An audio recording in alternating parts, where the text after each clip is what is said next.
Hi viewers, welcome to super power பக்தி channel. நான் இந்திரா.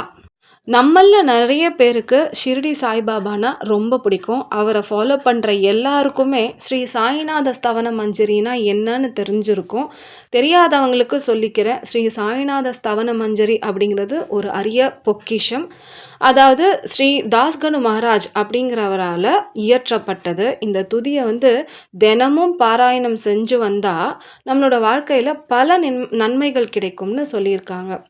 அதாவது ஒன்று தினமும் படிக்கலாம், இல்லை 48 நாட்கள் படிக்கலாம், இது எதுவுமே முடியலன்னா வாரம் வியாழக்கிழமை வருது இல்லையா, அப்போ படிக்கலாம். இல்லைன்னா மாதத்தில் வர 2 ஏகாதசிலையாவது பாராயணம் பண்ணலாம். இந்த மாதிரி பாராயணம் செஞ்சுக்கிட்டே வரும்போது ஒரு வருஷத்துக்குள்ளேயே நம்மளுடைய கஷ்டங்கள் எல்லாமே விலகும், குழந்தை பாக்கியம் கிடைக்கும், வியாதிகள் குணமாகும், மேலும் குபேர சம்பத்து கிடைக்கும் அப்படின்னு 3 முறை ஸ்ரீ தாஸ்கனு மகாராஜ் சத்தியம் செஞ்சு சொல்லியிருக்காரு. ஸ்ரீ தாஸ்கனு மகாராஜ் இந்த ஸ்ரீ சாய்நாத ஸ்தவன மஞ்சரியை மராட்டியில் தான் இயக்கி இருந்தார். அதுக்கப்புறம் இதில் தமிழாக்கம் நிறைய பேர் பண்ணியிருக்காங்க.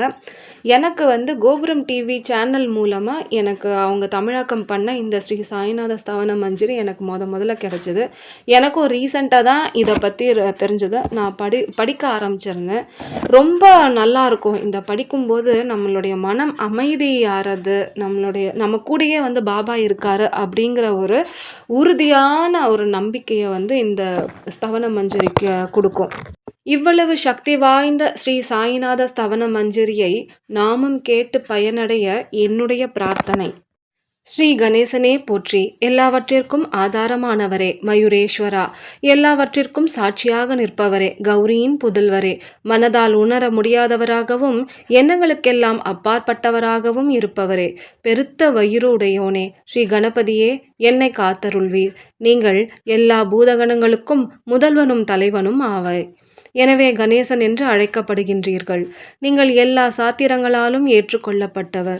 புனித முகமுடைய பாலச்சந்திரனே, ஓ சாரதே, வாக்கின் தெய்வமே, நீ சொற்களுக்கெல்லாம் தலைவி, உலகின் உயிர் ஊட்டத்திற்கு காரணமானவளே, நீ எழுத்தாளர்களின் இறைவி, நீ எப்பொழுதும் இந்த நாட்டின் அணிகலன், எங்கும் நீக்கமர நிறைந்திருக்கும் எல்லையில்லாத சக்தி.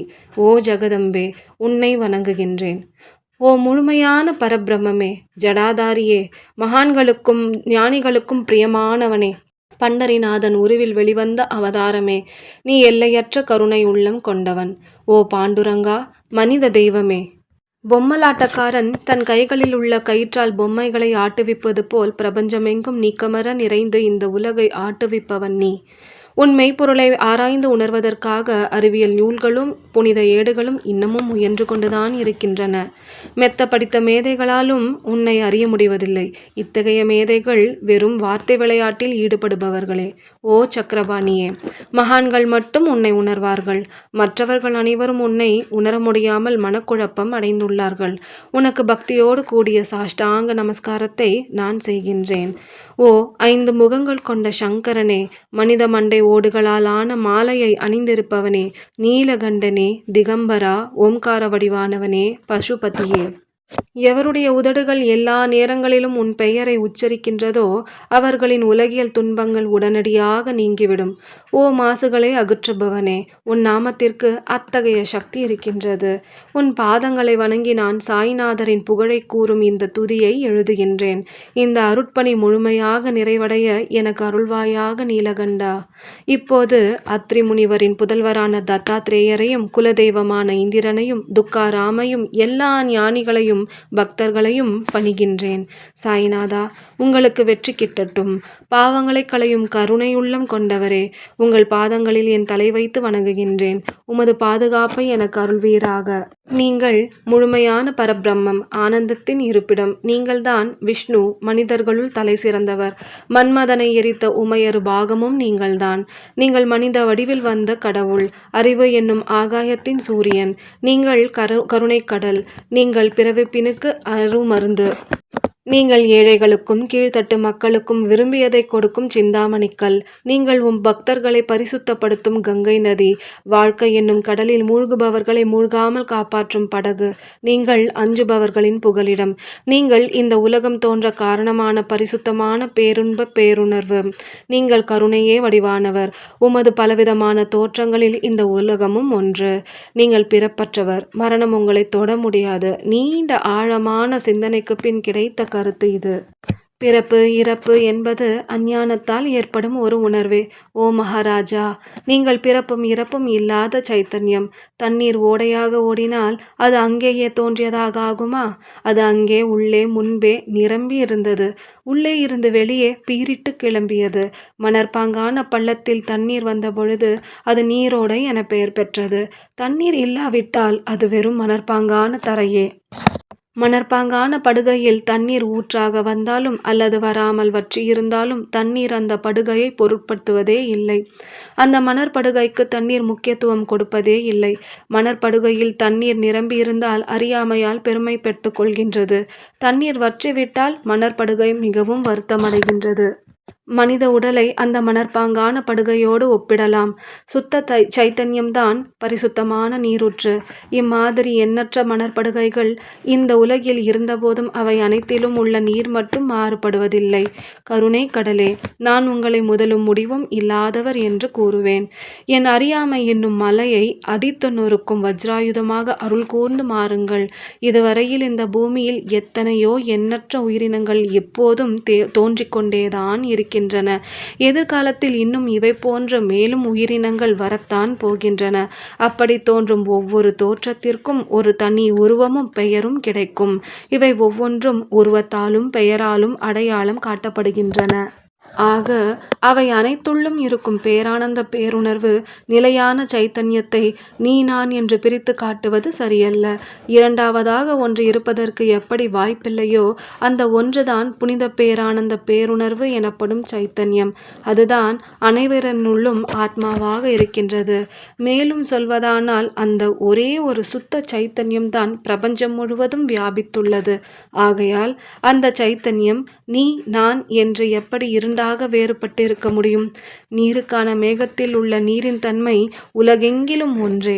ஆனால் அந்த நீர் மழையாக பெய்து பூமியை அடைந்தவுடன் ஆறு, குளம், ஏரி, கிணறு என்று வெவ்வேறு தோற்றங்களை பெறுகின்றது. கோதாவரி மணற்படுகையில் விழும் நீர் கோதாவரி நதி என்று அழைக்கப்படும்.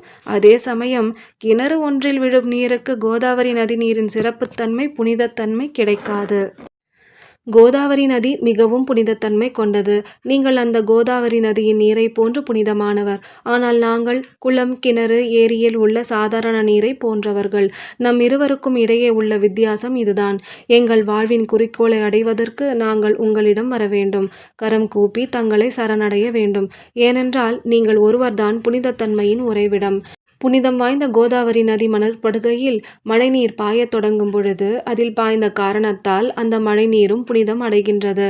அதை வெறும் தண்ணீராக புனிதத்தன்மை அற்றதாக நீங்கள் கருதினால் அத்தகைய தண்ணீர்தான் எல்லா இடங்களிலும் கிடைக்கின்றதே.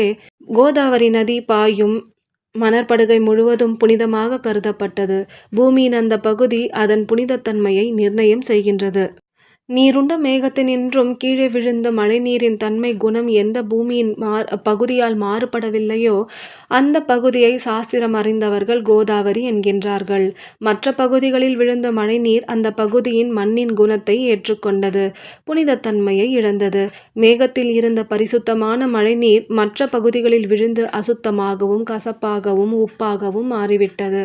6 வித உட்பகைகளை காமம், கோபம், பேராசை, வெறுப்பு, அகங்காரம், பொறாமை போன்றவற்றை அகற்றி புனித உடலெடுத்து வந்த குருதேவா தங்களை புனிதம் வாய்ந்த மகான் என்று அழைப்பது மிகவும் பொருத்தமான ஒன்றே. ஆகவே புனிதமும் மென்மையும் உள்ள மகான்கள் கோதாவரி நதிக்கு சமம். புடம்பட்டதாலேயே நான் உங்களை புனித கோதாவரியாக உருவகம் செய்கின்றேன். பூமியில் இயங்கும் அத்தனை படிப்பைகளிலும் நீங்களே சிறப்புற முதன்மை இடத்தில் உள்ளீர்கள். பிரம்மா உயிர்களை படைக்கும் தொழிலை ஆரம்பித்த நாளிலிருந்தே கோதாவரி நதி உள்ளது. தண்ணீர் நிறைந்து பாயும் அந்த நதியில் இன்று வரை தண்ணீர் வற்றியதே இல்லை.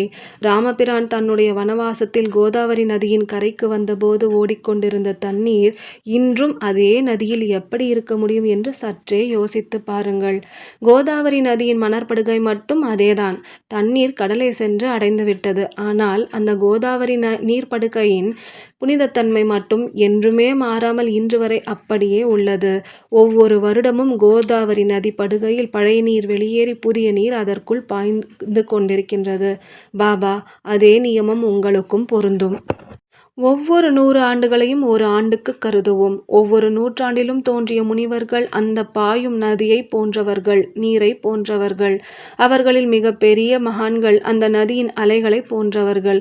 மகான்கள் உருவாகிய கோதாவரியில் முதல் ஆண்டில் சனத், சனகர், சனந்தனர் முதலியோரின் தோற்றம் வெள்ளமென பாய்ந்தது என்பது உறுதியாகின்றது.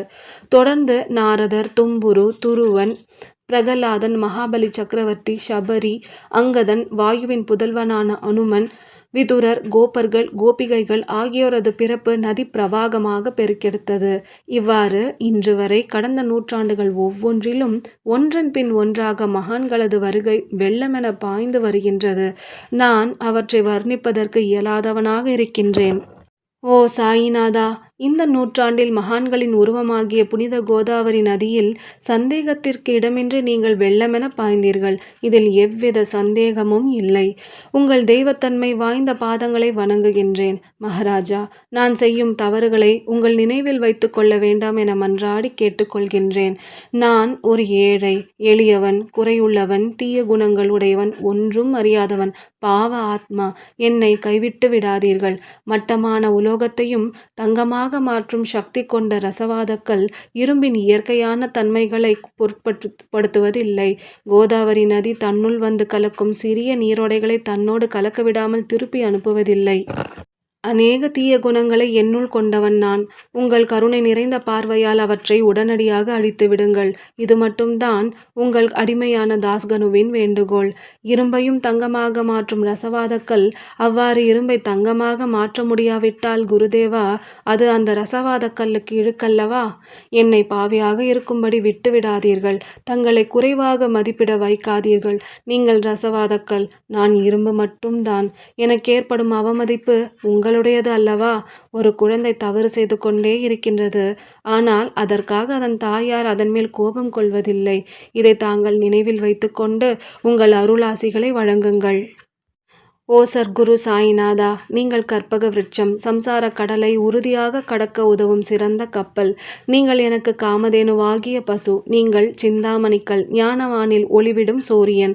நீங்கள் நற்பண்புகளின் சுரங்கம், சொர்க்கத்திற்கு ஏறிச் செல்ல உதவும் ஏணி. ஓ புண்ணியங்களின் உறைவிடமே, சாந்தமூர்த்தியே, பரபிரம்மே, பேரானந்தம் மற்றும் அமைதியின் இருப்பிடமே, வேறுபாடு பாகுபாடு அற்றவரே, ஞானசாகரமே, பரிபூரண பிரம்மமே, குறைகள் எதுவுமின்றி முழுமையான அறிவுடன் கூடிய மனித உருவெடுத்தவரே, மனிதர்களில் தலை சிறந்தவரே, அமைதியானவரே, மன்னிக்கும் குணம் கொண்டவரே, பக்தர்களின் இறுதி அடைக்கலமே, என்னை ஆசீர்வதியுங்கள், என்னை ஆசீர்வதியுங்கள். சர்க்குரு, தாங்கள் மச்சீந்திரநாதர், நீங்கள் மகாத்மாவான ஜலந்தர், நீங்கள் நிவ்ருத்திநாதர், ஞானேஸ்வரர், கபீர், ஷேக் முகமது, ஏக்நாதர் ஆகிய அனைவரும் தாங்களே.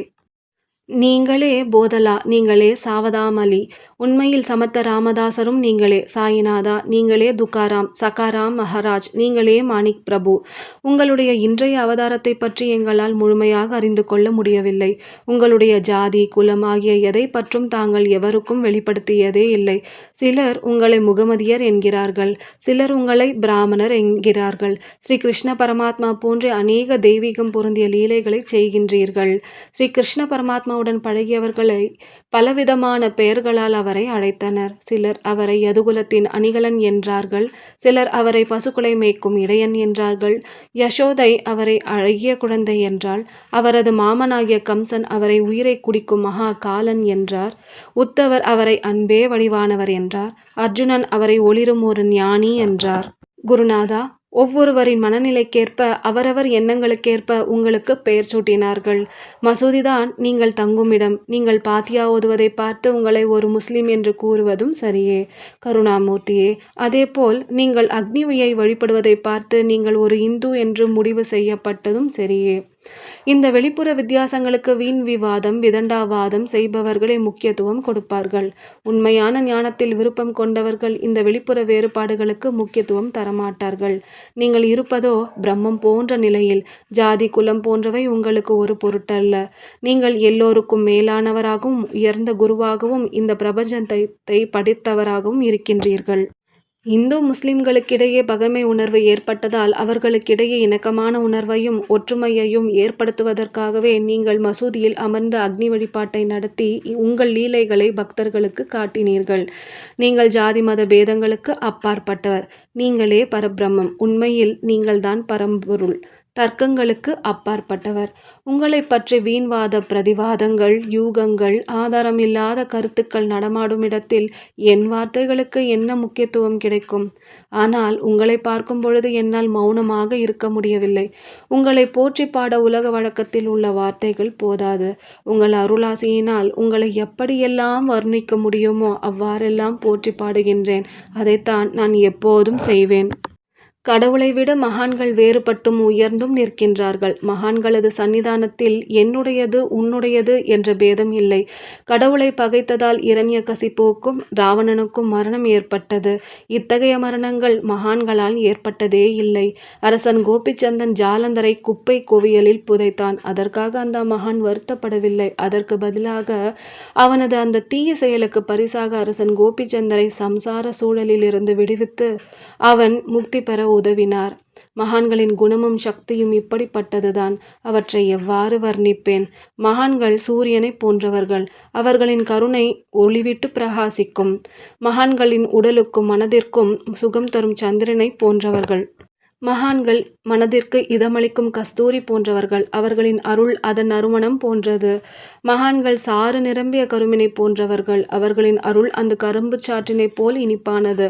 மகான்கள் நல்லவர்களிடமும் தீயவர்களிடமும் ஒரே விதமாக நடந்து கொள்கின்றனர். ஆனால் பாவிகளிடம் அவர்கள் காட்டும் கருணையும் அன்பும் அளவிட முடியாதது. கோதாவரி நதியில் அழுக்கடைந்த துணிகள் மட்டுமே சுத்தம் செய்யப்பட வேண்டி வருகின்றன. சுத்தமான துணிகள் கோதாவரி நதியினின்று வெகு தூரத்தில் பெட்டியிலேயே தங்கிவிடுகின்றன. அந்த பெட்டியில் வைக்கப்பட்டிருந்த அந்த துணியும் ஒருமுறை கோதாவரி மணற்படுகைக்கு நன்றாக துவைக்கப்படுவதற்காக வந்தது. இந்த ஓமையில் பெட்டிதான் வைகுண்டம். நீங்கள்தான் கோதாவரி நதி. நம்பிக்கையே படித்துறை. எல்லா உயிரினங்களும் அழுக்கான துணிகள். 6 விதமான மன அழுக்குகள். ஆசை, கோபம், பொறாமை, வெறுப்பு, அகங்காரம், கஞ்சத்தனம் போன்றவை அந்த துணியில் உள்ள அழுக்குகள். தங்களது பாதார விந்தங்களை வணங்குவதே கோதாவரி நதியில் குளிப்பதற்கு சமம். எல்லா மன அழுக்குகளையும் நீக்குவதில் நீங்கள் மிகவும் திறமை வாய்ந்தவர். சம்சார வாழ்க்கையில் உழலும் நாங்கள் மேலும் மேலும் பாவங்களை செய்து கொண்டே இருக்கின்றோம். எனவே மகான்களின் தரிசனம் பெற தகுதி மற்றும் உரிமை பெற்றவர்கள் நாங்கள்தான். கோதாவரி நதியில் தண்ணீர் நிரம்பி ஓடிக்கொண்டிருக்கின்றது. படித்துறையில் துவைப்பதற்காக அழுக்கடைந்த துணிகள் வருகின்றன. அவை துவைக்கப்பட்டு சுத்தப்படுத்தப்படாவிட்டால் அது கோதாவரி நதிக்கு இழுக்கல்லவா? நீங்கள் அடர்த்தியான நிழலையும் குளிர்ச்சியையும் தரும் மரம். உண்மையில் நாங்கள் வழிப்போக்கர்கள். எங்களை 3 விதமான துக்கங்கள் என்னும் வெயிலின் சூடு சுட்டெரிக்கின்றது. கருணாமூர்த்தியே, அந்த சுட்டெரிக்கும் 3 விதமான துன்பங்களிலிருந்து காப்பாற்ற உங்களுடைய அன்பு மிகுந்த கருணை என்னும் குளிர் நிழல் எங்களுக்கு கிடைப்பதற்கரிய பரிசு. இவ்வுலகிற்கு அப்பாற்பட்ட தன்மை உடையது. மரத்தின் அடியில் உட்கார்ந்தும் ஒருவன் சூரியனின் சுட்டெரிக்கும் வெப்பத்தை உணர்ந்தால் அந்த மரத்தை நிழல் தரும் மரம் என்று கூற முடியுமா? உங்கள் அருளின்றி உலகில் நல்லது எதுவுமே நடப்பதில்லை. எனவே தர்மத்தை நிலைநாட்டுவதற்காக சேஷசாயி அர்ஜுனனுக்கு நண்பனாக வழிகாட்டியாக மற்றும் ஞான விளக்காக ஆனார். சுக்ரீவனின் கருணையால் விபீஷணன் ராமபிரானிடம் வந்தார். மகான்களால் ஸ்ரீஹரியின் மேன்மை வெளிப்படுகின்றது. பிரம்மம் உருவமற்ற ஒன்று. ஆகையால் வேதங்களால் கூட அதை வர்ணிக்க முடிவதில்லை. பூமியில் அனைத்துமாய் நிறைந்திருக்கும் பிரம்மம் மகான்களின் உருவில் ஒளிர்ந்தது. அதன் உருவமற்ற தன்மைக்கு உருவம் கொடுத்து கொள்கின்றது. மகான்களின் வடிவில் பிரம்மம் காட்சி தருகின்றது. தாமாஜி என்ற பக்தருக்காக வைகுண்டத்தில் வசிப்பவரும் ருக்மணியின் கணவருமான இறைவன் பாண்டுரங்கன் குயவராக உருமாறி வந்தார். சோகாமேளா என்ற பக்தருக்காக எருமைகளின் சவத்தையும் எடுத்தார். மகான்களது பெருமையை உணர்ந்த இறைவன் அவர்களுக்காக தண்ணீர் கூட சுமந்தார். உண்மையில் மகான்கள் சச்சிதானந்த பிரபுவாகிய இறைவனின் எஜமானர்களே. இதற்கு மேல் சொல்வதற்கு என்னால் இயலவில்லை. என் தாயும் தந்தையும் நீங்கள்தான். ஷீரடி கிராமத்தில் வசிக்கும் சர்க்குரு சாயிநாதா பாபா, உங்கள் லீலைகளை எவர் ஒருவராலும் உண்மையில் முழுமையாக புரிந்து கொள்ள முடியாது. அப்படி இருக்கையில் எனது இந்த பிதற்றல் எவ்வாறு உங்களை விளக்கி கூறும் சொல்லுங்கள். எல்லா உயிரினங்களையும் முன்னேற்றுவதற்காக நீங்கள் ஷீரடிக்கு வந்திருக்கின்றீர்கள். மண் அகல் விளக்குகளில் வெறும் தண்ணீரை ஊற்றி விளக்குகளை எரிய வைத்து காட்டினீர்கள். 7 ஜான் முழ நீளமுள்ள மரப்பலகையை தூங்கும் ஊஞ்சல் படுக்கையாக்கி உங்கள் யோக சக்தியை பக்தர்களுக்கு காட்டினீர்கள். அநேக பெண்களின் மலட்டுத்தன்மையை முழுமையாக போக்கினீர்கள். உதியின் மூலம் அநேக மக்களின் வியாதிகளை குணமடைய செய்தீர்கள். இவ்வுலக சம்பந்தமான துன்பங்களை நீக்குவது உங்களுக்கு ஒரு பொருட்டே அல்ல. யானை எறும்பை சுமையாக கருதுமா? குருதேவா, இப்போது இந்த எளியவன் மேல் கருணை காட்டுங்கள். உங்கள் பாதங்களில் சரணடைந்து விட்டேன். என்னை ஏற்றுக்கொள்ளாமல் திருப்பி அனுப்பி விடாதீர்கள். மகாராஜ், நீங்கள் அரசர்களுக்கெல்லாம் அரசன். நீங்கள் குபேரருக்கும் குபேரன், மருத்துவர்களுக்கெல்லாம் மருத்துவர். உங்களை விட இவ்வுலகில் மேலானவர் இல்லை. மற்ற கடவுள்களை வணங்குவதற்கு தனித்தனியாக பூஜை பொருட்களும் வழிபாட்டு முறைகளும் உள்ளன. ஆனால் உங்களை வணங்குவதற்கேற்ற பொருட்கள் இவ்வுலகில் இல்லை. சூரியனின் வீட்டில் தீபாவளி பண்டிகையை கொண்டாட வேண்டுமென்றால் எத்தகைய பொருட்களை கொண்டு அதை கொண்டாடுவோம்? சமுத்திரத்தின் தாகத்தை தணிக்க பூமியில் போதுமான தண்ணீர் கிடைக்காது. நெருப்பை சூடாக்குவதற்கு எங்கிருந்து அக்னியை கொண்டு வருவது? சமர்த்த குருதேவா, பூஜை செய்ய உதவும் பொருட்கள் எல்லாவற்றிலும் இருப்பது உங்களின் ஆத்மாவே. ஆரம்பம் முதலே அவை உங்களின் ஒரு பகுதியே. இங்கே கூறப்பட்டவை எல்லாம் தத்துவ அடிப்படையில் கூறப்பட்டவையே. என்னுடைய மனதில் ஏற்பட்ட அனுபவங்கள் மூலம் கூறப்பட்டவை அல்ல. போகட்டும்.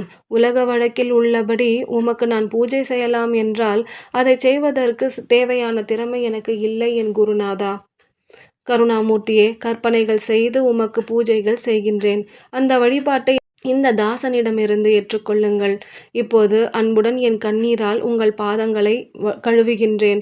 உண்மை என்னும் சந்தனத்தை அரைத்து பூசுகின்றேன். அழகிய வார்த்தைகளால் எழுதப்பட்ட இந்த துதி என்னும் கஃனியை அணிவிக்கின்றேன். அன்பாகிய மாலையை உங்கள் கழுத்தில் அணிவிக்கின்றேன். எனது கெட்ட குணங்கள் என்னும் தூபத்தை உமக்கு முன்னால் எரிய விடுகின்றேன். ஆனாலும் அது மிக தீய பொருளாக இருந்தாலும் அதிலிருந்து கெட்ட வாசனை எழுவதில்லை. சர்க்குருவுக்கு முன்பு இல்லாமல் வேறு எங்காவது இந்த தூபத்தை எரியவிட்டால் அங்கெல்லாம் கீழ்கண்ட மாதிரி நடக்கும். அதாவது, சாம்பிராணியை நெருப்பில் போட்டவுடன் அது பொசுங்கி அதில் உள்ள நல்ல மனம் என்ற நற்குணம் அதை விட்டு மறைந்துவிடும். சர்க்குருவே, உமக்கு முன்னால் அதே சாம்பிராணியை எரியவிட்டால் இதற்கு நேர்மாறாக நிகழ்கின்றது. தீய குணங்கள் அக்னியில் எரிந்து பொசுங்கி போகின்றன. உலகம் பார்த்து சந்தோஷப்படும் வகையில் அதன் நற்குணம் அதிலேயே தங்கிவிடுகின்றது. மனதில் உள்ள தீய குணங்கள் யாவும் எரிந்த பின்பு மனம் மாசற்றதாக மாறுகின்றது.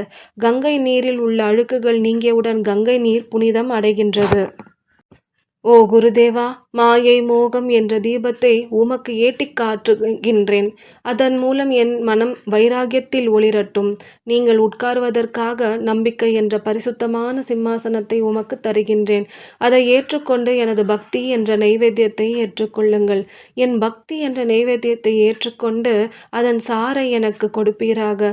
ஏனென்றால் நான் உமது பால்மணம் மாறாத பச்சிளங்குழந்தை. உங்கள் அருள் என்னும் பாலில் எனக்கு உரிமை உண்டு. எனது மனதையே உங்களுக்கு காணிக்கையாக தருகின்றேன். அப்பொழுதுதான் நான் செய்யும் காரியங்கள் அனைத்தையும் நான் தான் செய்பவன் என்ற உரிமையை நான் கொண்டாட முடியாது. இப்பொழுது பணிவுடன் கூடிய பிரார்த்தனையை கூறிக்கொண்டு உங்களை சாஷ்டாங்கமாக நமஸ்காரம் செய்கின்றேன். ஓ தெய்வீக தன்மை கொண்ட சாயிநாதா, தயவுடன் இதை ஏற்றுக்கொள்ளுங்கள். பிரார்த்தனாஷ்டகம் 8 பிரார்த்தனைகள். சாந்தமான மனம் கொண்ட சாயிநாதரே, அறிவின் சிகரமே, அன்புள்ளம் கொண்டவரே, கருணைக் கடலே, உண்மையின் இருப்பிடமே, மாயை என்னும் இருளை அகற்றுபவரே, ஜாதி மத பேதங்களுக்கு அப்பாற்பட்டவரே, எங்களின் புரிந்து கொள்ளும் திறமைக்கும் அப்பாற்பட்டவரே, அன்பின் இருப்பிடமே, ஷீரடி வாழ் இறைவனே, என்னை காப்பாற்றும், என்னை காப்பாற்றும். ஞான சூரியனே, ஞானத்தை வழங்குபவரே, பக்தர்களின் மனதில் உலவிடும் பரமஹம்சரே, அனைத்து நன்மைகளுக்கும் காரணமானவரே, தங்களை சரணடைந்தவரை காப்பவரே, படைக்கும் தொழில் புரியும் பிரம்மாவும் காக்கும் கடவுளான விஷ்ணுவும் நீங்களே, 3 உலகங்களையும் யுகங்கள் முடிவில் தன்னுள் ஐக்கியமாக்கிக் கொள்ளும் ருத்திரனும் தாங்களே. நீங்கள் இல்லாத இடம் இந்த பூமியில் ஏது? எல்லாம் அறிந்த இறைவன் நீங்கள், எங்கள் எல்லோரின் இதயங்களின் உள்ளும் வசிப்பவரும் தாங்களே. எனது எல்லா குற்றங்களையும் மன்னிக்க வேண்டுமென்று வேண்டிக் கேட்டுக்கொள்கின்றேன். அலை அலையாக தொடர்ந்து வரும் சந்தேகங்களையும் மனமயக்கங்களையும் போக்குவீராக. நீங்கள் கோமாதா, நான் பிறந்த இளங்கன்று. நீங்கள் சந்திரன், நான் சந்திரகாந்தக்கல். தங்கள் பாதங்கள் கங்கை நதி. பணிவுடன் இந்த தாசன் உங்கள் பாதங்களில் தலை வணங்குகின்றேன். உங்கள் கைகளை என் தலைமீது வைத்து ஆசி கூறுங்கள். என் கவலைகளும் துன்பங்களும் பறந்தோடட்டும். இந்த கனு தங்களின் தாசன். இந்த 8 துதிகளையும் கூறி நான் உங்களை சாஷ்டாங்கமாக நமஸ்கரிக்கின்றேன். எனது பாவங்கள், துன்பங்கள் மற்றும் ஏழ்மை நிலை யாவும் உடனடியாக விலகி ஓடட்டும். நீங்கள் பசு, நான் கன்றுக்குட்டி. நீங்கள் தாய், நான் உங்கள் குழந்தை. எனது விஷயங்களை மனதில் கொண்டு கடுமை காட்டாதீர்கள். நீங்கள் மலையகிரியில் உள்ள சந்தனம், நான் முள்ளடர்ந்த புதர். நீங்கள் புனிதம் வாய்ந்த கோதாவரி நதி, நான் பெரும் பாவி. ஓ குருநாதா, உங்கள் தரிசனம் கிடைத்த பின்னும் என்னிடம் உள்ள கெட்ட குணங்கள் என்ற அழுக்கு என் மனதில் தங்கியிருக்குமானால் உங்களை சந்தனம் என்று யார் கூறுவார்கள்? கஸ்தூரியின் கலப்பில் உள்ள மண்ணும் உயர்வாக மதிக்கப்படுகின்றது. மலரோடு ஏற்பட்ட தொடர்பால்தானே நாரும் தலையில் உயர்ந்த இடத்தை பிடிக்கின்றது. மகான்களும் அப்படிப்பட்டவர்களே. அவர்களுடன் தொடர்புடைய எந்த பொருளும் மிகவும் உயர்வாக மதிக்கப்படுகின்றது. சிவபெருமான் தன்னோடு விபூதி, கோவணம், நந்தி ஆகியவற்றை ஏற்றுக்கொண்டதால் எல்லா திசைகளிலும் அந்த பொருட்களுக்கு மிகவும் மதிப்பு கிடைத்துள்ளது. இடையர்களை மகிழ்விப்பதற்காக பிருந்தாவனத்திலும் யமுனை நதிக்கரையிலும் உலகிற்கெல்லாம் இறைவன் உரியடி என்ற விளையாட்டை விளையாடினான். அதுவும் அறிவுடையோர் மத்தியில் ஏற்றுக்கொள்ளப்பட்டது. என்னுள் துர்க்குணங்கள் இருந்த போதிலும் உங்கள் சேவையில் நான் ஈடுபட்டுள்ளேன். ஆகையால் குருதேவா, உங்கள் மனதில் என் நிலையை எண்ணி பாருங்கள். குருநாதா, இந்த நடைமுறை உலக வாழ்க்கையிலோ அல்லது ஆன்மீக வழியிலோ எந்தெந்த விஷயங்களெல்லாம் எனக்கு சந்தோஷத்தை கொடுக்கும் என்று என் மனம் சந்தேகத்திற்கு இடமின்றி நம்புகின்றதோ அவற்றையெல்லாம் நீங்கள் எனக்கு கொடுக்க வேண்டும். உமது கருணையால் இவ்வாறு செய்து விடுங்கள். என் மனதை அடக்கி விடுங்கள். கடல்கள் எல்லாம் இனிப்பாக மாறிவிட்டால் கடல் உப்பு கரிக்குமே என்ற பயம் தோன்றாதே. கடல் நீரை இனிமையானதாக மாற்றும் சக்தி தங்களுக்கு உண்டு. அதனால்தான் மேலே சொன்ன வேண்டுகோளை நான் வைத்தேன். தயவு செய்து எனது இந்த வேண்டுகோளை நிறைவேற்றுங்கள். என்னிடம் என்னென்ன குறைகள் உண்டோ அவை யாவும் உங்களுடையதே. ஆத்ம ஞானம் பெற்றவர்களில் முதலிடத்தில் இருக்கும் உங்களிடம் குறை என்றால் அது உங்களுக்கு பொருந்தாது. இப்போது இதற்கு மேலும் ஏன் பேச வேண்டும்?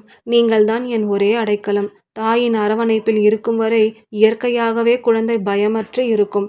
மகாராஜ், இந்த சாயிநாத ஸ்தவன மஞ்சரி துதியை யாரெல்லாம் அன்புடன் படிக்கின்றார்களோ அவர்களின் ஒவ்வொருவரின் ஆசைகளையும் தயவு செய்து நிறைவேற்றுங்கள்.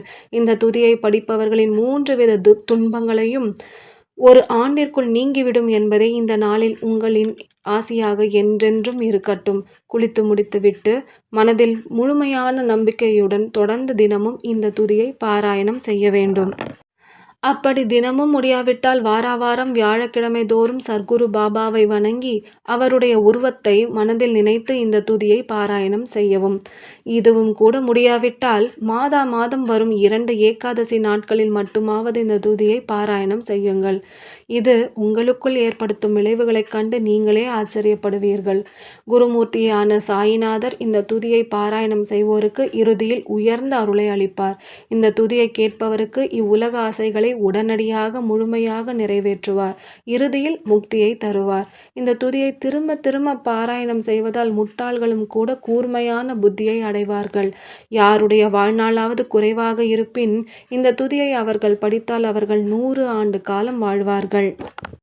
இந்த துதியை தொடர்ந்து பாராயணம் செய்து வர செல்வம் குறைவாக இருந்து ஏழையாக இருந்தால் செல்வத்திற்கு அதிபதியான குபேரன் அவர்கள் வீட்டிற்கு வந்து தங்கி அவருக்கு சேவை செய்வான்.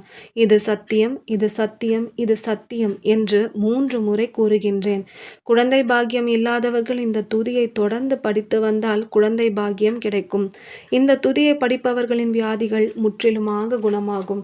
இந்த துதியை திரும்ப திரும்ப பாராயணம் செய்வதால் பயம் மற்றும் மனக்கவலைகள் பறந்தோடும். மதிப்பும் மரியாதையும் கிடைக்கும். அழிவற்ற பிரம்ம ஞானம் கிடைக்கும். அறிவுடையவர்களே, இந்த துதிகளின் மீது உங்களின் முழுமையான நம்பிக்கையை வையுங்கள். சந்தேகங்கள், நம்பிக்கையின்மை, தவறான எண்ணங்களுக்கு மனதில் கொஞ்சம் கூட இடம் கொடுக்காதீர்கள். ஷீரடிக்கு புனித பயணம் மேற்கொள்ளுங்கள். பாபாவின் தாமரை பாதங்களை மனதில் நினையுங்கள். அவர் அனாதைகளின் உறவினர், பக்தர்களின் விருப்பங்களை நிறைவேற்றி தரும் கற்பக விருட்சம். பாபாவினால் உணர்வூட்டப்பட்டு இந்த துதியை நான் எழுதினேன். இல்லாவிட்டால் எந்த விதமான முக்கியத்துவமும் இல்லாத என்னால் இந்த துதியை எவ்வாறு எழுத முடியும்?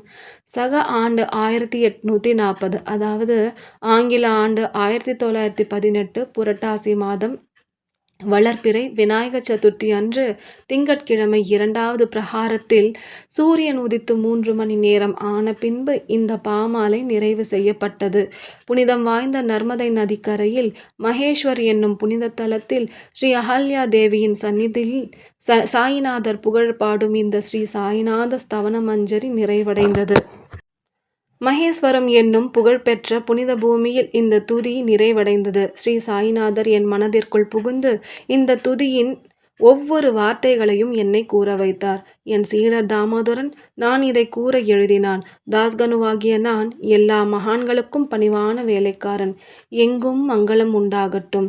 ஸ்ரீ சாயிநாதரை போற்றி பக்தி மிகுந்த பணிவுடன் எழுதப்பட்ட இந்த ஸ்ரீ சாயிநாத ஸ்தவன மஞ்சரி என்னும் துதிப்பாடல் பாராயணம் செய்பவர்களை சம்சார கடலை கடக்க உதவி புரியட்டும். இதுவே ஸ்ரீ பாண்டுரங்கனிடம் தாஸ்கனுவின் நம்பிக்கை கலந்த பிரார்த்தனை. மங்களம், சுபமங்கலம். ஸ்ரீ சச்சிதானந்த சத்குரு ஸ்ரீ சாய்நாத் மகாராஜ் கி ஜெய். ஓம் ஸ்ரீ சாய்நாதாய நமக. ஓம் ஸ்ரீ சாய்ராம். இந்த வீடியோ உங்களுக்கு பிடிச்சிருந்தா லைக் பண்ணுங்க, ஷேர் பண்ணுங்க, சப்ஸ்கிரைப் பண்ணுங்க. தேங்க்யூ.